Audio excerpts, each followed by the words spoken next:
යෝ අද ජූනි මාසේ 19 වෙනිදා දැන් වෙලාව 12:40යි. මේනෝඩ මං කර්මාන්ත රසායනයේ රෙකෝඩින් එකක් බලනවා. මේ රෙකෝඩින් එක ඉවර වෙන්න තව පැයක් එකමාරක් වගේ තියෙනවා. මේ රෙකෝඩින් එක ඉවර වුණාට පස්සේ කර්මාන්ත රසායනයේ තියෙන මූලික කර්මාන්ත සෙට් ඉවරයි. يعني කර්මාන්ත 9ක් විතර තියෙන්නේ. මූලික වශයෙන් එන්නේ ඒ ටික ඉවර වෙනවා. ඉවර වෙන්නේ මූලික ටික විතරයි. තව කැලි බෙලි ගොඩක් තියෙනවා. පරිසර දූෂණ ආරම්භ හැටියක් කියලා. මෙතන වෙන්නේ මූලික ටික ඉවරන එක විතරයි. මූලික 9 අදින් ඉවර වෙන හින්දා මට හිතුණා මෙච්චර දවසක් කරපු ටික ඔක්කොම පාඩම් කරන්න. මොනවා පාඩම් කරන්න මේ බලන එක බලලා ඉවර වෙන්න බෑ. ඒක බලලා සෙට් වෙන්න. දැන් වෙලාව 1:45යි. තමයි රෙකෝඩින් එක බලලා ඉවර වුණා. මෙච්චර දවසක් කරපු ටික අද බලලා ඉවර කරන්නයි කියලා හිටියට පොඩි අවුලක් තියෙනවා. මොකද මං උදේ ඉඳන් කරේ රෙකෝඩින් බලපෑ. දැන් පැය ගානක් රෙකෝඩින් එක බලලා මේ ලැප් එකේ බලන් ඉන්න ලැස් දෙකට බුදුසරණ වෙලා තියෙන්නේ. ඒ හින්දා මේ එක දිගට දැන් ආයෙ වැඩක් කරන්න ගත්තොත් මේක අමාරු නෑ. දැන් අර එක දිගට බල්ලා දෙනින්ද ඇස් දෙකටත් අමාරු. මං හිතන්නේ රෙස්ට් එකක් ඕනලා වගේ තියෙන්නේ. රෙස්ට් එකක් ඕන තමයි. يعني දැන් පාඩම් කරන්න ගත්ත කරා කිසිම තීරණයක් වෙන්නේ නෑ. ඕක නිකන් අර ඉන්න නමට පාඩම් කිරීමක් විතරක් වෙනවා. ඒ හින්දා උදේ නැගිටලා ආයෙ පටන් ගන්න දෙන්න කොහොම හරි කරන්න නේ. එහෙනම් ඉතින් උදේ සෙට් වෙනවා. වීඩියෝ එක මැද නිකන් ඇඩ් එකක් වෙයි ඉන්නේ. මේ අපේ යාළුවෝ ටික එකතුලා අපි හැදුවා මේ WhatsApp group එකක් එඩියෝ හෙල්ප් කියලා. මේ ඕලෙවල් කාලේ ඉඳන් තමයි ඔක පටන් ගත්තේ. ඒකෙත් ඒ කාලේ නම් ඔය ෂෝට් නෝට් දාලා සීන් එක.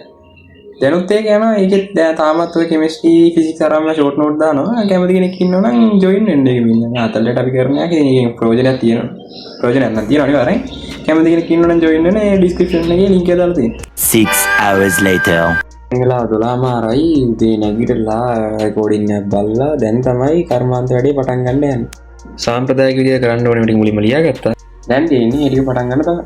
මුලින්ම කරන්නේ දින ෂෝට් නෝට් එක කියවලා ඕන දේවල් ටික මොනවද කියලා ඉස්සෙල්ලා බලා ගන්නවා. ෂෝට් නෝට් එකේ තියෙන්නේ මොනම කරුණු ටික විතරයිනේ. ඒ ටික බලාගෙන ඒ ටික පොඩ්ඩක් මතකෙන් ලියන්න try එකක් දීලා ඊට පස්සේ දැන් මොනවා වුණත් ඕනම කරුණු ටික විතරක් දැම්මම තමයි අනිත් අමතර කැලි බැරි ටිකක් වැදගත් වෙන හින්දා රිසෝස් බුක් එකත් පොඩ්ඩක් ඒකනේ අදාළ ඒ මේ කර්මාන්තර අදාළ රිසෝස් බුක් එකේ තියෙන ඒ සීන් එක පොඩ්ඩක් කියවනවා.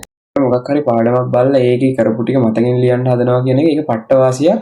මොකද එක දිගට ගොඩාක් කටපාඩම් කරනවට වඩා ඒ වගේ දෙයක් කරලා මතක තියාගන්න try කරන එක ලේසි වැඩ. වැඩ කරන එක අමාරුයි. හැබැයි ඉතින් පුළුවන් තරම් මේ අමාරු වෙන සීන් එක අඩු කරගෙන ලේසි ක්‍රම වලින් මේක ගොඩ දාගන්න පුළුවන් නම් ඉතින් හොඳයිනේ. ඒ හින්දා අර හැම වෙලේම Tamanට අර අමාරුවෙන් කරන්න නැතුව පුළුවන් ලේසි දේවල් ටිකක් කරලා ඒක මතක තියාගන්න chance එකක් තියෙනවා නම් අන්න ඒ ටික කරන්න කියලා තමයි මම නම් කියන්නේ. Few moments later. ඔන්න ඉතින් සාර්ථක විදියට සෝඩියම් හයිඩ්‍රොක්සයිඩ්, මැග්නීසියම් ඊට පස්සේ සබන් හදලා ඉවරයි. තව කොටස් තියෙනවා 6ක් විතර. ඒකත් ශනික ඉවර කළා දාන්න. දැන් වෙලාව හවස 5:45යි. මම සීන් එක දැන් තමයි ඉවර වුණේ. ඒ කියන්නේ මෙහෙම ඉතින් මම කලින් පොඩ්ඩක් බලලා තිබ්බ සීන් එකේ ඉඳන් අර මුලින් ඉඳන් බලන එහෙම කේම් බලන්නේ නැහැ. කලින් බලලා තිබ්බ ටික මතක් කරගෙන ගියපු සීන් එකක් උනේ. මේ පටන් ගත්තේ 12 මාර්ට විතර. දැන් 6ට ආසන්නයිනේ අපි 6 කියලා ගත්තත් ඉතින් කොහොම හරි පැය 5මාරක් වගේ කරලා තියෙනවා. මම සාමාන්‍යයෙන් කරන්නේ ෂෝට් නෝට් එකක් බලාගෙන එතකොට ෂෝට් නෝට් එකේ තියෙන ඕනම කරුණු ටිකනේ. ඒකට ඒ ටික බලාගත්තා. රිසෝස් බුක් එක කියවුවා. ඊට පස්සේ ෂෝට් නෝට් එකේ තිබ්බ කරුණු ටික කොලයක් අරන් ලියාගත්තා. ඊට පස්සේ ඒ ටික ලියාගෙන ඉවරලා මේ පොඩ්ඩක් ආයෙ දෙතුන් පාරක් මතකින් ලියන්න try කරනවා. එතකොට මේක සාපේක්ෂව ටිකක් හොඳම තත්ත්වයෙන් මතකෙට එනවා මේ වෙලාවට. ඊට පස්සේ ඔක දවස් දෙක තුනකට සැරයක්වත් පොඩ්ඩක් එහෙම මේ යන්තම් බලාගත්තා නම් ඔක ෂේප් කරගන්න පුළුවන් ලොකු සීන් එකක් වෙන්නේ. අර කටපාඩම් කරනවා කියලා පොත අරගෙන වචනේ කටපාඩම් කරන්න එහෙමත් බෑනේ ඉතින්. හරි අදට වීඩියෝ ඉවරයි. මම මේ නිකන් අන්තිම වතාවට නිකන් පොඩි ටිප් එකක් කියන්නම්. මේක මම දන්නේ නැහැ. මම මේ ටෙලිග්‍රෑම් එකේ දැක්ක ඔය වොයිස් නෝට් දාලා තියෙන ගෲප් ආරම්භය තියෙනවා. ඊට පස්සේ ඔය සමහර කට්ටියත් කරනවා දැකලා තියෙනවා. ඉතින් මම ඒකත් කරලා බලන්නේ හැමදේම කරලා බලන්නේ හොඳයිනේ. මේ ඊට පස්සේ මේ ඒක කියන්නේ සාමාන්‍යම ෂෝට් නෝට් එකක් අපි සාමාන්‍ය ෂෝට් නෝට් එකක් තියෙනවානේ. ඔන්න ඔය ෂෝට් නෝට් එකේ වැදගත් දේවල් තියෙන ෂෝට් නෝට් එක නම් වැදගත් දේවල් විතරයි තියෙන්නේ.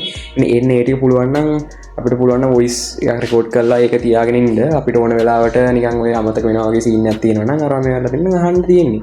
ඒකට ඒකෙන් නිකන් පොඩ්ඩක් නිකන් හැමදේම අමතක වෙලා නැහැ නේ. අඩුම නිකන් මේ අමුද්‍රව්‍යයක් හරි මතකයිනේ මොකක් හරි දෙයක් හදනකොට. ඉතින් ඒ වගේ දේවල් වල මේ පොඩ්ඩක් අර මතකය අවදි කරගන්න මේ වොයිස් නෝට් දාන සීන් එක හොඳයි කියලා මම හිතනවා. වොයිස් නෝට් දාන එක නෙවෙයි වොයිස් නෝට් හදාගන්න එක. නිකන් ඔය යන ගමන් ඉන්න වෙලාවට නිකන් ආගෙන ඉන්න තියෙන නිකන් සින්දුව අහනවා වගේ. අදට වීඩියෝ එක ඉවරයි. ජය වේවා.